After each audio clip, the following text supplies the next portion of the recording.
अगर आप उन्हीं एलआईसी एजेंट में से हैं जो क्लाइंट को सिर्फ ये बोलते हैं, सर एलआईसी करवा लीजिए, इससे आपका टैक्स बच जाएगा, और फिर क्लाइंट कह देता है नहीं, मुझे तो एनएससी लेना है, नेशनल सेविंग सर्टिफिकेट लेना है, एलआईसी की मुझे जरूरत नहीं है, और आप कुछ बोल नहीं पाते और डील वहीं खत्म हो जाती है।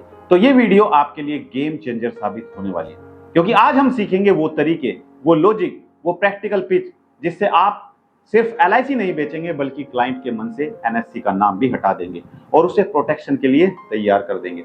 क्योंकि एक स्मार्ट एजेंट कभी सिर्फ टैक्स सेविंग नहीं बेचता, वो क्लाइंट को प्रोटेक्शन, प्लानिंग और पर्पज बेचता है। नमस्कार दोस्तों, मैं अमित त्यागी स्वागत करता हूं आपके अपने यूट्यूब चैनल पर। आज का विषय है NSC versus LIC tax saving versus protection, और एक ऐसा कंपैरिजन जो हर इंश्योरेंस एडवाइजर को क्लाइंट को दिखाना चाहिए। हर एक इंश्योरेंस एडवाइजर जब भी क्लाइंट के पास पॉलिसी बेचने जाते हैं तो कहीं ना कहीं क्लाइंट आपको कहता है कि मैं टैक्स सेविंग के लिए एलआईसी में क्यों जाऊं, क्यों ना मैं एनएससी लूं, क्यों ना मैं दूसरे इन्वेस्टमेंट ऑप्शन में जाऊं जहां पर मैं अपना टैक्स बचा सकता हूं इन्वेस्टमेंट करके। तो वीडियो शुरू करने से पहले मेरा आपसे एक सवाल, क्या आप भी क्लाइंट से यही बोलते हैं कि सर एलआईसी करवा लीजिए, आपका टैक्स बच जाएगा? अगर हाँ तो कमेंट करके जरूर बताएं। आज से आपकी सोच बदलने वाली है, क्योंकि आज की वीडियो देखने के बाद आप बोलेंगे कि अब मैं सिर्फ पॉलिसी नहीं पर्पज बेचूंगा। सबसे पहले बात करते हैं उस सबसे बड़ी गलती की जो ज्यादातर एलआईसी एजेंट करते हैं। वो क्लाइंट को सिर्फ इतना बोलते हैं, सर एलआईसी से टैक्स बच जाएगा। लेकिन क्या आपने कभी क्लाइंट से पूछा है कि सर आप टैक्स क्यों बचाना चाहते हैं? क्या आपका मकसद सिर्फ टैक्स बचाना है या अपनी फैमिली को सुरक्षित करना भी है? क्योंकि यही सवाल क्लाइंट को आपकी तरफ आकर्षित करता है, आपके इन्वेस्टमेंट की तरफ आकर्षित करता है। अब बात आती है उस कंपैरिजन की जिसे जानने के बाद क्लाइंट खुद बोलेगा एलआईसी ही लेना है। सेक्शन 80C के अंतर्गत हर भारतीय नागरिक 1.5 लाख तक निवेश करके टैक्स छूट पा सकता है। लेकिन बहुत सारे एडवाइजर नहीं जानते हैं कि एलआईसी के अलावा कौन कौन से वो इन्वेस्टमेंट ऑप्शन है जहां पर इन्वेस्ट करके क्लाइंट छूट पा सकता है अंडर सेक्शन 80C। लेकिन आज हम इस वीडियो में आपको वो 13 इन्वेस्टमेंट ऑप्शन बताने वाले जहां पर इन्वेस्ट करके क्लाइंट 80C में टैक्स छूट पा सकता है। लेकिन एलआईसी के अलावा आपके पास कई बहुत सारे विकल्प हैं, और उन्हीं में से एक है एनएससी यानी कि नेशनल सेविंग सर्टिफिकेट। आइए जानते हैं 80C के वो सारे विकल्प, ताकि आप क्लाइंट को पूरी जानकारी दे सकें। और आप सब इंश्योरेंस एडवाइजर अपनी डायरी में ये 13 investment tax saving points note कर लीजिए। सबसे पहले दोस्तों, life insurance policy. Life insurance policy में इन्वेस्ट करके आप अंडर सेक्शन 80C के तहत 1.5 लाख तक की टैक्स छूट पा सकते हैं। दूसरा है पीपीएफ और तीसरा है ईपीएफ। अब बहुत सारे एडवाइजर ऐसे होंगे जिनको पीपीएफ और ईपीएफ में फर्क नहीं पता है। अगर आपको भी नहीं पता है तो आप कमेंट कर दीजिए कि सर मुझे नहीं पता है, हम इसके बारे में एक अलग से वीडियो बनाएंगे और आपको बताएंगे कि पीपीएफ और ईपीएफ में क्या फर्क होता है। चौथा इन्वेस्टमेंट ऑप्शन है दोस्तों एनएससी, नेशनल सेविंग सर्टिफिकेट। पांचवा है टैक्स सेविंग फिक्स डिपॉजिट, और छठा है दोस्तों ईएलएसएस। सातवां है सुकन्या समृद्धि योजना, और आठवां है दोस्तों ट्यूशन फीस। अगर आप अपने बच्चों की ट्यूशन फीस देते हैं तो वहां पर भी आप 80C के तहत टैक्स बेनिफिट ले सकते हैं। नौवां है दोस्तों, 9th है होम लोन प्रिंसिपल, और 10वां है सीनियर सिटीजन सेविंग स्कीम। 11वां है दोस्तों यूलिप प्लान, और 12वां है इंफ्रास्ट्रक्चर बॉन्ड्स, और 13वां है दोस्तों एनपीएस। यानी कि 13 ऐसे विकल्प हैं जहां पर इन्वेस्ट करके 80C में टैक्स सेव कर सकते हैं। लेकिन सवाल यह है क्लाइंट को कौन सा चुनना चाहिए और क्यों चुनना चाहिए? क्लाइंट कहता है कि मुझे एलआईसी नहीं चाहिए क्योंकि उसे लगता है कि एनएससी में ज्यादा इंटरेस्ट है, कम समय के लिए और सुरक्षित भी है। लेकिन उसे ये कोई नहीं बताता कि एनएससी में क्या नहीं है जो एलआईसी में है, जो इंश्योरेंस में है।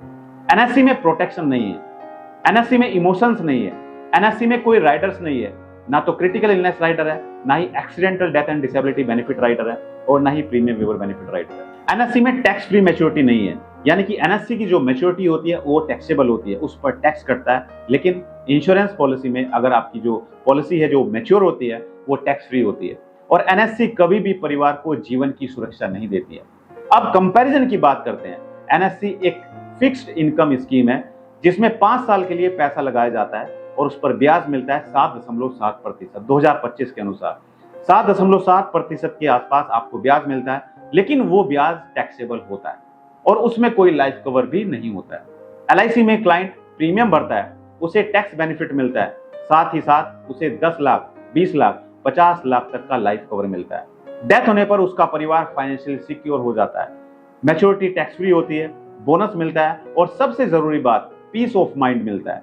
अब एजेंट को बोलना है सर एनएससी से सिर्फ पैसा मिलेगा, लेकिन LIC से प्रोटेक्शन भी मिलेगा, प्लानिंग भी होगी और पर्पस भी।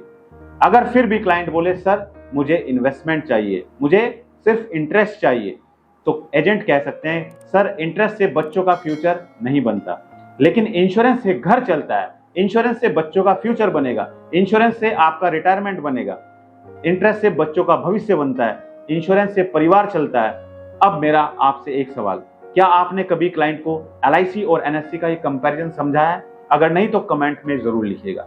अब बात करते हैं ऑब्जेक्शन हैंडलिंग की, क्योंकि जब भी इंश्योरेंस एडवाइजर क्लाइंट के पास पॉलिसी समझाने जाते हैं तो बहुत सारे ऑब्जेक्शंस आते हैं। क्लाइंट कहता है NSC में पैसा 5 साल में मिल जाता है, LIC में तो पैसा लंबे टाइम तक फंस जाता है। अब आप उसको जवाब दे सकते हैं कि सर LIC में कोई पैसा नहीं फंसता है, LIC में पैसा फ्यूचर के लिए इन्वेस्ट होता है। जैसे आप बच्चा पैदा होने पर उसका स्कूल एडमिशन पहले दिन नहीं कराते, वैसे ही फ्यूचर प्लानिंग भी समय लेती है। दूसरा ऑब्जेक्शन, सर मुझे सिर्फ टैक्स बचाना है। आंसर दीजिए क्लाइंट को और क्लाइंट को बोलिए कि सर आज आप 50,000 टैक्स बचा लेंगे, लेकिन कल अगर आप नहीं रहे तो परिवार को करोड़ों की जरूरत होगी, क्या वो NSC देगी? नहीं देगी। तीसरा ऑब्जेक्शन, सर LIC रिटर्न नहीं देती। जवाब दीजिए सर LIC सिर्फ रिटर्न नहीं देती, ये जिंदगी की गारंटी देती है। अब क्लाइंट से एक सवाल पूछिए, सर आप 1.5 लाख का निवेश सिर्फ ब्याज के लिए कर रहे हैं या एक ऐसा भरोसा चाहते हैं जो आपके ना होने पर भी आपके परिवार के साथ खड़ा रहे? ये सवाल आपके सारे ऑब्जेक्शन का जवाब बन जाएगा। अब बात करते हैं इमोशनल पिच की। सर LIC पॉलिसी कोई खर्च नहीं है, ये आपकी जिम्मेदारी का दस्तावेज है। ये वो चीज है जो आप अपने बच्चों के लिए छोड़कर जाते हैं, ताकि जब आप न हो तो वो कह सकें पापा सब कुछ सोच कर गए थे। सर NSC पैसे देता है, लेकिन LIC सम्मान देता है। NSC में मैच्योरिटी होती है, LIC में लीगेसी होती है, NSC में डॉक्यूमेंट मिलता है, LIC में भरोसा मिलता है। और यही फर्क है एक सरकारी सेविंग और एक जीवन रक्षा योजना में। सर LIC में सिर्फ पैसा नहीं जमा होता, आपके सपने, आपकी सोच और आपके परिवार का भविष्य जमा होता है। अब आपसे मेरी एक अपील, अगर आप इस वीडियो से इंस्पायर हुए तो इसे सिर्फ देखिए मत, अपने हर साथी एजेंट के साथ शेयर कीजिए, ताकि वो भी समझे कि NSC से नहीं LIC से प्रोटेक्शन मिलता है।